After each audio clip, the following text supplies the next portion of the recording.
Hello বন্ধুরা, welcome back. তো হঠাৎ করে কোথায় হাপিস হয়ে গেছিলাম না দুদিন।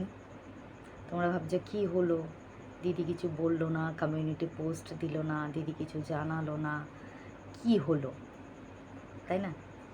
কাকিমা কিছু বললো না, ছোটো মা কিছু বললো না, হাজার রকম প্রশ্ন তোমাদের মনের মধ্যে ঘুরপাক খাচ্ছে, আমি জানি। প্রথম কথা বলি, যেদিনকে আমি লাস্ট ভিডিও পোস্ট করলাম, মানে আমি কিছু কথা শেয়ার করেছিলাম তোমাদেরকে, যেদিন আমি লাস্ট ভিডিওটা পোস্ট করেছিলাম। তো তারপর আমি তোমাদের সেদিনকেই বলেছিলাম যে আমার ফোনটা কিন্তু একটু প্রবলেম করছে, ফোনটা ঠিকঠাক কাজ করছে না, ঠিক আছে? তোমাদের সেটা বলেছিলাম। আর তোমাদের বলেছিলাম যে আমি দেখো ভিডিও কিন্তু শ্যুট করে রেখেছি, ভিডিওটা পোস্ট করে নিয়ে আজকে একটা ঘটনা ঘটে গেছে, মানে কাকার যেদিন ফোনটা হারিয়ে গেছিলো, ঠিক আছে?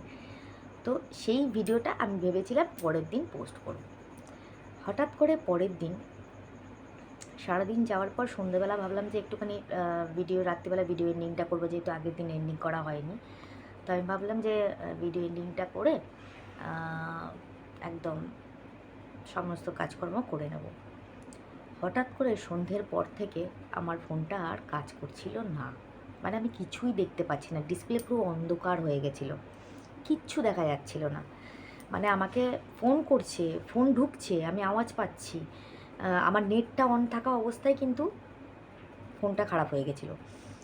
হোয়াটসঅ্যাপে কেউ কল করছে বা মেসেঞ্জারে কেউ কল করছে, আমি সেগুলো শুনতে পাচ্ছি, বা কেউ মেসেজ করছে বুঝতে পারছি। এবার যখন আমাকে কেউ কল করছে না, হালকা হালকা হালকা একটা আলো দেখা যাচ্ছে, তারপরে কিছু দেখা যাচ্ছে না, পুরো ব্ল্যাঙ্ক, বুঝতে পারছো তো? সেই অবস্থা দেখে ফোনটার আমার যা মনের মধ্যে কষ্ট হয়েছে। আর সেদিনকে আমার হাজব্যান্ড গেছিলো ত্রিবেণীতে নিমন্ত্রণ করতে, রথের, ঠিক আছে? তো সেই সময় ইতির বাড়িতে গেছিলো। তো ইতির ফোন নাম্বারটা আমার হাজব্যান্ডের কাছে ছিল, মানে ইতির হাজব্যান্ডের ফোন নাম্বারটা ইতির নয়। ইতির হাজব্যান্ডকে ফোন করে ইতিকে আমি বলে দিলাম, দেখো আমি কিন্তু কমিউনিটি পোস্ট দিতে পারছি না, আমার ফোনটা খারাপ হয়ে গেছে, তুমি মেসেজে লিখে দাও যে দিদির ফোনটা খারাপ হয়ে গেছে, এখন দিদি দুদিন ভিডিও শ্যুট করতে পারবে না, তা তোমরা কিন্তু দিদিভাইয়ের একটু পাশে থেকো। ও কিন্তু তোমাদের মানে আমার লাস্ট ভিডিও কমেন্ট সেকশানে কমেন্টটা করে দিয়েছিল, ঠিক আছে? ফোনটা খারাপ হয়ে যাওয়ার পর আমি তো মনে মনে ভেবেই নিয়েছিলাম যে ফোনটা কিন্তু আমি আর এখন ঠিক করতে পারবো না এই মুহূর্তে, কারণ এখন আমার কন্ডিশন খুবই খারাপ, যেহেতু আমি এখন ফোন একদমই মানে ঠিক করতেই পারতাম না, ঠিক আছে? বলতে পারো ফিনান্সিয়াল দিক দিয়ে, মানে আর্থিক দিক দিয়ে আমি একটুখানি প্রবলেম চলছে, আমার সামনে রথ রয়েছে, বিশাল বড় একটা অনুষ্ঠান, তো সেই নিয়ে একটা হেডেক রয়েছে। আমি ভেবেছি যা করবো রথের পরে, আর এখন কিচ্ছু করতে পারবো না আমি, ঠিক আছে? এইবার আমার লাস্ট যে ভিডিওটা আমি পোস্ট করেছিলাম, সেখানে আমি বলেছিলাম যে আমার ফোনটা খারাপ হয়ে যাচ্ছে, আমি জানি না পরে ভিডিও তোমাদের দিতে পারবো কি পারবো না, এইভাবেই কিন্তু ভিডিওটা করেছিলাম। তোমরা অনেকেই খেয়াল করোনি, কিন্তু আমার বাপের বাড়ির লোকেরা কিন্তু ঠিক সেটা খেয়াল করেছে। তো পরের দিন ছোটো বৌদি মানে সেই দিনকেই রাত্রেবেলা বৌদিরা আমাকে ফোন করেছে, বৌদি আমাকে মানে ছোটো বৌদি আমাকে ফোন করেছে, কিন্তু আমার ফোনে রিং বেজেছে, কিন্তু আমি ফোনটা ধরিনি, ঠিক আছে? তখনই বৌদি বুঝতে পেরেছে কিছু একটা প্রবলেম হয়েছে। এবার পরের দিন আমার হাজব্যান্ডের ফোন থেকে আমি বৌদিকে ফোন করেছিলাম রথের ব্যাপারে কথা বলবো বলে, ঠিক আছে? তখন বৌদি আমাকে বলছে, কিরে তোর ফোনটা কি খারাপ? আমি তোকে কালকে ফোন করছিলাম, আমি যে হ্যাঁ বৌদি ফোনটা খারাপ। তো বলছে ফোনটা কি সারাতে দিয়েছিস, ফোনটাকে দেখিয়েছিস, ঠিক করতে দিয়েছিস? আমি বলছি না, আমি এখন দেবো না, আমি দুদিন পরে দিচ্ছি, থাক না, এখন দুদিন রেস্টে থাকি, ফেসবুক তারপরে ইউটিউব করবো না, দুদিন থাক বন্ধ, পরে দেখা যাবে। বৌদি তখন বলছে কেন, তুই ভিডিও করিস, তুই মানে ফেসবুক করছিস, ফেসবুকে একটা পেজ রয়েছে তোর, তুই ইউটিউবে ভিডিও করছিস, সবাই আশা করে বসে থাকে তোর ভিডিওর জন্যে, আর সেখানে তুই ভিডিও করবি না, তুই ভিডিও বন্ধ করে রাখবি ফোন খারাপের জন্যে?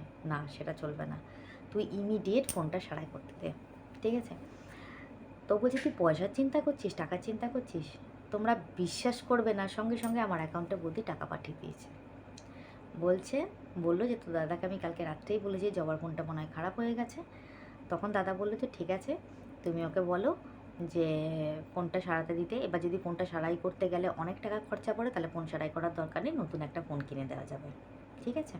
সেটাও বৌদি আমাকে বলেছে যে দেখ ফোনটা সারাই করতে দে, যদি দেখিস যে অনেক টাকা লাগবে তাহলে ছেড়ে দে, দরকার নেই, নতুন একটা ফোন কিনে দেওয়া হবে, ঠিক আছে, এই ফোনটা দিয়ে নতুন একটা ফোন দেওয়া হবে। ঠিক আছে, আমি দেবো না বৌদি জোর জবরদস্তি করাতে, তারপর আমি ফোনটা সারাতে দিলাম। ঠিক আছে, দোকানে যখন সারাতে দিলাম তো ফোনটার টোটাল খরচা আমাকে বলেছিল 2000 টাকা। ঠিক আছে, তো সেখান থেকে কমিয়ে আমরা সেটা 1800 টাকায় নিয়ে এসেছিলাম। বৌদি আমাকে ইমিডিয়েট যেদিন আমায় কথা বলেছে সেদিনকে আমার অ্যাকাউন্টে 1500 টাকা পাঠিয়ে দিয়েছিল। ঠিক আছে, বৌদি তখন জানতো না যে কত টাকা দাম, মানে রিপেয়ারিং করতে কত টাকা নেবে। ও বলে দেখ 3000 টাকা পাঠাচ্ছি, কী লাগবে না লাগবে আমাকে জানাবি। ঠিক আছে, তারপরে আমি ওখানে সমস্ত কিছু জেনে টেনে বৌদিকে ফোন করলাম, বৌদিকে ফোন করে জানালাম যে এই ব্যাপার, এই বলছে। বৌদি বলে ঠিক আছে তুই নে সারাতে দে। ঠিক আছে, এইবার আমি তো ফোনটা সারাতে দিয়েছি। এবার শোনো ঘটনা, ফোনটা সারাতে দিয়েছি, এবার ফোনের ওখান থেকে সিমটা খুলে আমাকে দিয়ে দিয়েছিল। ঠিক আছে, আর ফোনটা ওরা রেখে দিয়েছিল সারাই, মানে দিনের দিনই সারাই হয়ে যেত ফোনটা কালকেই। এবার কালকে যখন সারাই হয়ে গেছে, সিমটা এনে কাকা আমাকে দিয়েছিল, সেই সিমটা আমি কোথায় রেখেছি আমার আর মনে পড়ছে না। সিম আমি আর খুঁজে পাচ্ছি না। এবার খুঁজে পাচ্ছি না, তন্ন তন্ন করে ফেলেছি ঘর, আমি সিম কোথাও কোথাও খুঁজে পাচ্ছি না। তারপরে ফেরা হয়ে মনে মনে ভাবলাম দূর ছাতা আর সিমই খুঁজবো না। মনে মনে ভাবলাম যা সিমটা বলে চলে গেছে, এখন আমাকে নতুন সিম আবার নিতে হবে, কারণ এই নাম্বারটা আমি চেঞ্জ করতে পারবো না, কারণ এটা আমার ব্যাংকে, আমার মানে সব জায়গায়, মানে এমনকি আমার যে ওই কী বলে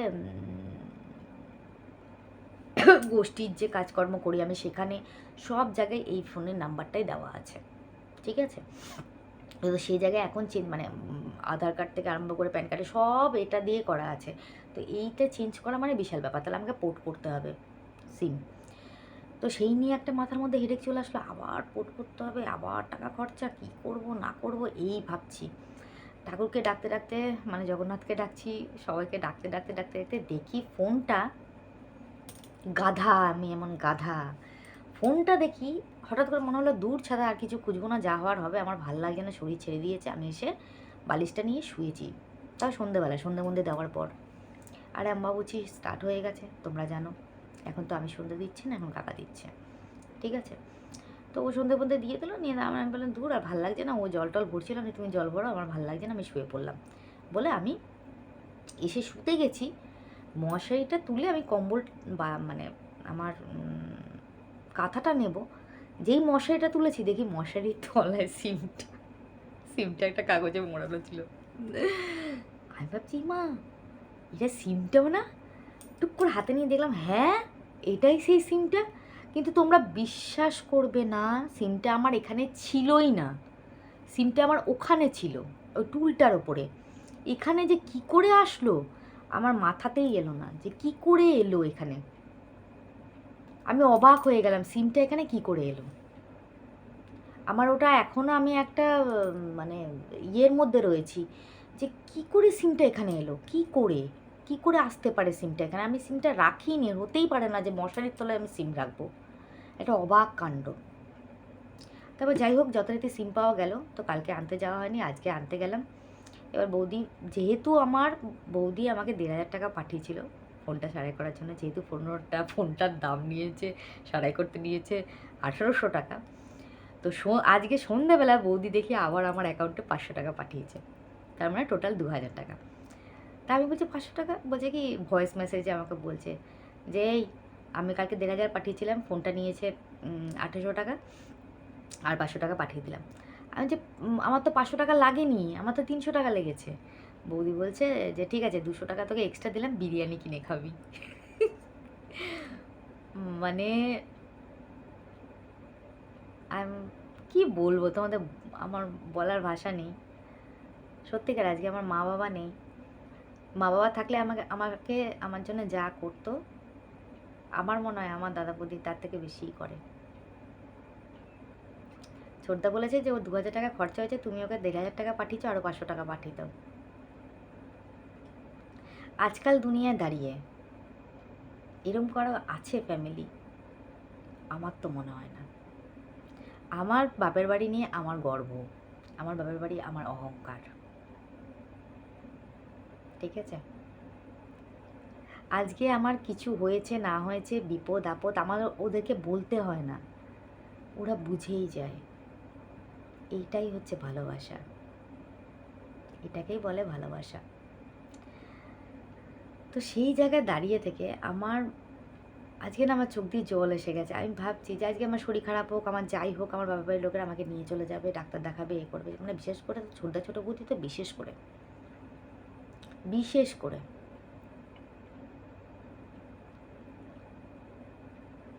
মানে এরকম মা বাবা পাওয়া, সত্যিকারে আমার নিজের মা বাবা, মানে আমার মা বাবা মারা গেছে, তো তারা নেই, কিন্তু তার জায়গায় আমার অনেক মা বাবা আছে, বুঝেছো?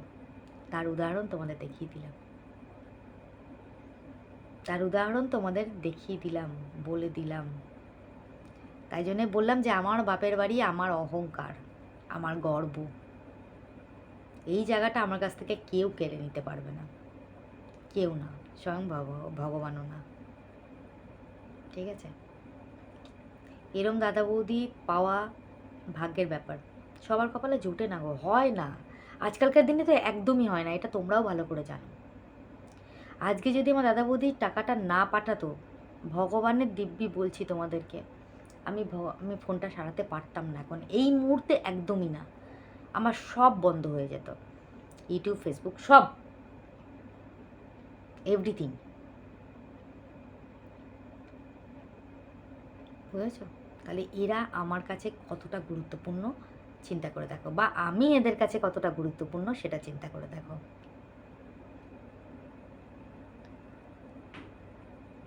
আমার অহংকার, আমার গর্ব তোমাদের বলছি না, একবার না 1000 বার বলতে পারি, আমি 1000 বার বলতে পারি। তো যাই হোক, যথারীতি ফোনটা সারাই করা হলো, তোমাদের সামনে আবার ব্যাক চলে এলাম। বৌদি বলছে ভিডিও বন্ধ করা যাবে না, কিছুতেই না, ওটা কন্টিনিউ করতেই হবে তোকে, ঠিক আছে? তো এটাই হচ্ছে ভালোবাসা, বুঝেছ? তো যাই হোক, কমেন্ট সেকশান পড়া হয়নি, তোমরা জানো ভালো করে, কমেন্ট সেকশানগুলো একটু পড়ে নিই। যেটা আমি 4 দিন আগে পোস্ট করেছিলাম, যেটা মানে আমার সঙ্গীতার ছবি দিয়ে একটা ভিডিও পোস্ট করেছিলাম আমি, সেখানে আমাকে প্রথমে কমেন্ট করেছিল পল্লবী দাস, লিখেছে তোমাদের এদিকে প্রচণ্ড বৃষ্টি আর আমাদের এখানে খুব রোদ, এরকমই হচ্ছে, কিন্তু এখন চারিদিকেই বৃষ্টি। পল্লবী দাস লিখেছে যে দিদিভাই শুভ রোদের শুভেচ্ছা, thank you so much Pallavi. ইতি লিখেছিল তুমি সবাইকে বলছো ভালো থাকতে আর নিজে জলে ভিজছো, এটা ঠিক না দিদি। ইতি আরেকটা কমেন্ট করেছে যে তোমার যে আনন্দের হাসিটা দেখলাম না, ওটা আমার বেশ ভালো লাগলো, তুমি সবসময় এইভাবেই হাসবে, লাভ ইট, থ্যাংক ইউ সো মাচ ইতি। দিদি জলে ভিজবে না, এখনকার জল মাথায় পড়লে জ্বর আসছে, লাভ ইট, থ্যাংক ইউ সো মাচ ইতি, অসংখ্য অসংখ্য ধন্যবাদ, তোকে আমাকে অসংখ্য ধন্যবাদ, খুব ভালো থাকো। আমি দিদি হয়ে তোমাকে অনেক বেশি বেশি করে আশীর্বাদ করি যেন তোমার জীবনের সমস্ত কষ্ট দুঃখ ঘুচে যাক, অনেক দূর এগো তুমি, অনেক ভালো থাকো তুমি, সুস্থ থাকো, ঠিক আছে? অপর্ণা কমেন্ট করেছে, দিদি আমি কালকের কমেন্টে বলেছিলাম যদি বাসি লুচি থাকে, অর্থাৎ আগের দিনের ডিনারের লুচি তরকারি রান্না করি, আমি কয়েকটি লুচি রেখে দিই, আচ্ছা, পরের দিন জলখাবারের সঙ্গে তরকারি না করতে পারলে একটা কাঁচা লঙ্কা দিয়ে লুচি খাই, সঙ্গে দুধ চা, ওফ অসাধারণ খাবার গো, আমার তো দারুণ লাগে, ফ্যান্টা লাগে, ঠিক আছে? আমার ভালো লাগে গো, আমি ঝাল খেতে ভালোবাসি, আমার বর অবশ্য একদম উল্টো, ও ঝাল খেতে পারে না, ওদের জন্য আলু ভাজা করে না দিলে চলবে না, সেটা তো হবেই, এক একজন এক এক রকম ইচ্ছে। তো যাই হোক, অসংখ্য ধন্যবাদ। অপর্ণা লিখেছে সঙ্গীতাকে খুব ভালো লাগে, তবে ও অনেক দিন ব্লগ দিচ্ছে না, ওর শরীরটা ভালো নেই গো, তোমরা তো ওর চেহারাটা দেখেই বুঝতে পারছো, যার জন্য ও ব্লগ দেওয়া টোটালি বন্ধ করে দিয়েছে। Thank you so much Aparna. Aparna আরেকটা কমেন্ট করেছে, আমি এই মাত্র সন্ধে দিয়ে তোমার ব্লগ দেখতে বসলাম, সুন্দর লাগছে তোমাকে দেখতে, এখন দেখতে যখন গুড নাইট বলতে এলে, থ্যাংক ইউ সো মাচ, অসংখ্য ধন্যবাদ। তবে আজকে আমাকে বলো তো কেমন লাগছে, কেন ক্যামেরাটা মনে হচ্ছে একটু চেঞ্জ হয়েছে, বুঝতে পারছি না ঠিক, বুঝেছো তো? থ্যাংক ইউ সো মাচ, অসংখ্য ধন্যবাদ এত সুন্দর কমেন্ট করার জন্য। ঠিক আছে, তো এই তো গেল ওই দিনকের কমেন্টটা। তারপরে আমি যে ভিডিওটা পোস্ট করেছিলাম, যেটা হচ্ছে গিয়ে আজকে রোদ উঠেছে ভালো লাগছে, মানে পরের দিন যে রোদ উঠেছিল সেই ভিডিওটা যেটা পোস্ট করেছিলাম, মানে কতগুলো ভিডিওর কমেন্ট সেকশন জমে আছে তাহলে ভাবো। তো সেখানে আমাকে প্রথমে কমেন্ট করেছিল পল্লবী, লিখেছে খুব ভালো, লাভ রেক, thank you so much Pallabi. Aparna লিখেছিল ঠাকুর দর্শন করলাম, ভিডিওটা খুব সুন্দর হয়েছে, thank you so much Aparna. Sudipta লিখেছে ভিডিও খুব ভালো লাগলো, ফার্স্ট লাইক দিয়ে দেখা শুরু করলাম, thank you so much Sudipta. অসংখ্য অসংখ্য ধন্যবাদ তোমাদের এত সুন্দর কমেন্ট করার জন্যে এবং আমার পাশে থাকার জন্যে, অসংখ্য ধন্যবাদ, থ্যাংক ইউ সো মাচ। আচ্ছা, এবার হচ্ছে লাস্ট ভিডিও, যে ভিডিওটা পোস্ট করেছিলাম যেখানে আমার হাজব্যান্ডের ফোনটা চুরি হয়ে গেছিলো। তো এখানে ইন্ডিয়ান ব্লগার সুমনা মনে হয়, উনি লিখেছেন এত ঠাকুরকে ডেকে কখনো বিফলে যায়। ঠিক বলেছ, একদম তাই, ঠাকুরের আশীর্বাদেই পেয়ে গেলাম খুঁজে, থ্যাংক ইউ সো মাচ, অসংখ্য ধন্যবাদ। ঈশান লিখেছে জয় জগন্নাথ, জয় জগন্নাথ। পল্লবী দাস লিখেছে দিদি আমিও খুব কষ্টে আছি, কি করব, এটাই জীবন, কিছু করার নেই, এভাবেই বাঁচতে হবে, থাকতে হবে, তাই না? আচ্ছা, অপর্ণা কমেন্ট করেছে দিদি আজ আমার আমরা বাড়িতে নেই, তাই এখনও পর্যন্ত ব্লগ দেখার সুযোগ হয়নি, রাতে বাড়ি গিয়ে তোমার ব্লগ দেখব। ঠিক আছে, তার নিচে ইতি কমেন্ট করে দিয়েছিল ওকে, আজ থেকে দিদি ব্লগ কিছুদিন দেবে না। অপর্ণার নিচে, অপর্ণা হয়তো সেটা খেয়াল করেছে কিনা করেনি আমি জানি না, থ্যাংক ইউ সো মাচ।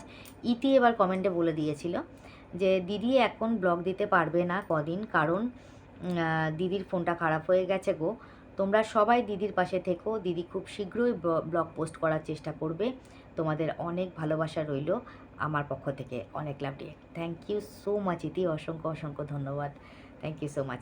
ইতি তার আগে মানে ফোনটা খারাপ হওয়ার আগে ও যখন মানে জানতো না, ব্লগটা দেখেছিল, তখন ও কমেন্ট করেছিল এখন একটা খুশির খবর পেলাম, আর দেখো তোমার ব্লগ দেখে মনটা খারাপ হয়ে গেল, খুশির খবরটা যে কী সেটা তোমায় পরে বলবো। ঠিক আছে, তারপরে লিখেছে তোমার কথাগুলো শুনে খুব কষ্ট হচ্ছিল, দিদি মন শক্ত করো, একদিন ভালো সময় আসবে, তুমি আগে যে পরিস্থিতিতে ছিলে এখন তার থেকে তুমি ভালো আছো, সুতরাং এর থেকে অনেক ভালো পরিস্থিতি আসবে।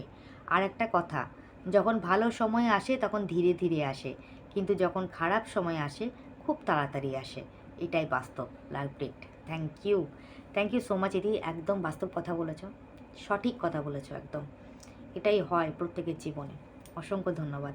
সুদীপ্তা কমেন্ট করেছিল ফার্স্ট লাইক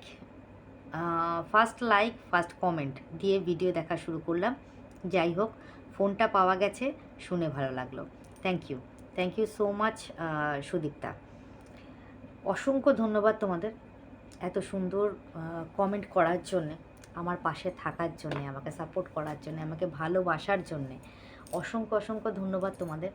এভাবেই আমার পাশে থাকো, আমাকে সাপোর্ট করো, ভালোবাসো, ব্যাস এটুকুই চাই, আর কিছু চাই না। ঠিক আছে, আর একটা কথা, সামনে শুভ রথযাত্রা, তোমাদের প্রত্যেককে মানে আমার ইয়ারএস ব্লগের ফ্যামিলির প্রত্যেকটা মেম্বারকে আমার তরফ থেকে রথযাত্রা নিমন্ত্রণ রইল, তোমরা যে যেখানে থাকো যদি চাও তাহলে অবশ্যই রথের দিন আমার বাড়িতে তোমাদের নিমন্ত্রণ রইল, তোমরা অবশ্যই এসো, আমার জগন্নাথের অনুষ্ঠানে অংশগ্রহণ করো, আমি খুব খুশি হব। ঠিক আছে, তাহলে আমার তরফ থেকে তোমাদের নিমন্ত্রণ রইল, ঠিক আছে, দিদির বাড়িতে চলে এসো।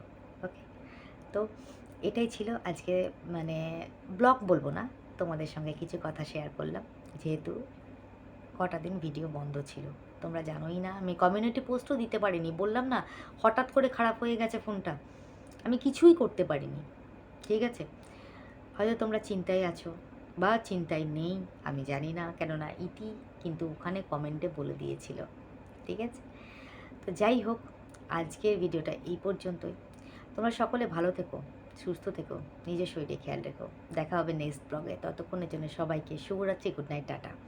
কারণ একটা কথা কি জানো তো, আমার বাড়ির লোকেরা ভেবেছে, আমার বাড়ির লোকেরা মানে আমার দাদা বৌদি বললো, যেটা দাদা বৌদি বললো যে দেখ সামনে রথ, তোর বাড়ির অনুষ্ঠান, এটা তো সবাই দেখার জন্য একটা বসে আছে তৈরি হয়ে দেখবে বলে, সেখানে যদি তুই না দেখাস তাদের খারাপ লাগবে, ঠিক আছে। আর যেহেতু আমার জগন্নাথের এখন অঙ্গরাগ হয়েছে, মানে জগন্নাথকে রং করা হয়েছে, জগন্নাথ সুন্দর বেশে সাজবে, রাজবেশ যাকে বলা হয়, সেই বেশে সাজবে, সেই মুহূর্ত যদি তোমরা দর্শন করতে না পারো বা তোমাদেরকে না করাতে পারি আমি, সেটা আমার থেকে দুর্ভাগ্য আমার আর কারো হবে না, ঠিক আছে। তো যাই হোক, আজকে আমার দাদা বৌদির জন্যে, আমার মা বাবার জন্যে, মানে আমার মা বাবারা, আমার দাদা বৌদি তো আমার মা বাবা, তো তাদের জন্যেই আজকে আমি একটা নতুনভাবে আবার তোমাদের সামনে এলাম। মনটা খুব খারাপ হয়ে গেছিলো, ভেবেছিলাম বোধহয় আর হবে না, এখন এই মুহূর্তে তো হবেই না, কবে হবে জানি না। তার মধ্যে সিমটা হারিয়ে যাওয়ার পর থেকে তো আরও মন খারাপ হয়ে গেছিলো, ঠিক আছে। তো যাই হোক, প্রত্যেক বছর রথের আগে না জগন্নাথ পরীক্ষা নেয় আমার, এবছরও নিল, ঠিক আছে, কোনো অসুবিধা নেই। যাই হোক, আর বেশি কথা বলবো না, ব্লগটা বড় হয়ে যাচ্ছে। তো তোমরা সকলে ভালো থেকো, দেখা হবে নেক্সট ব্লগে। আর একটা কথা, যারা আমার সাবস্ক্রাইবার, যারা আমার ভিউয়ার্স, তারা কিন্তু অবশ্যই আমার লং ভিডিও, শর্ট ভিডিও দেখো, আর লাইক কমেন্ট শেয়ারটা করতে ভুলো না একদম, বেশি বেশি করে লাইক কমেন্ট আর শেয়ার, ঠিক আছে। আর যারা আমার সাবস্ক্রাইবার নাও বাট আমার ভিউয়ার্স, আমার রেগুলার ভিডিও দেখছো, যদি তোমাদের আমার ভিডিও ভালো লাগে তাহলে কিন্তু অবশ্যই চ্যানেলটাকে সাবস্ক্রাইব করে পাশে থাকা বেল আইকনটাকে ক্লিক করো, যাতে নোটিফিকেশানটা তোমাদের কাছে আগে যায়। আর লাইক কমেন্ট শেয়ার কিন্তু অবশ্যই করা যায়, ওকে। তো আজকের মতন সবাইকে টাটা, বাই বাই, ঠিক আছে। দেখা হবে নেক্সট ব্লগে, ততক্ষণের জন্য সবাইকে শুভরাত্রি।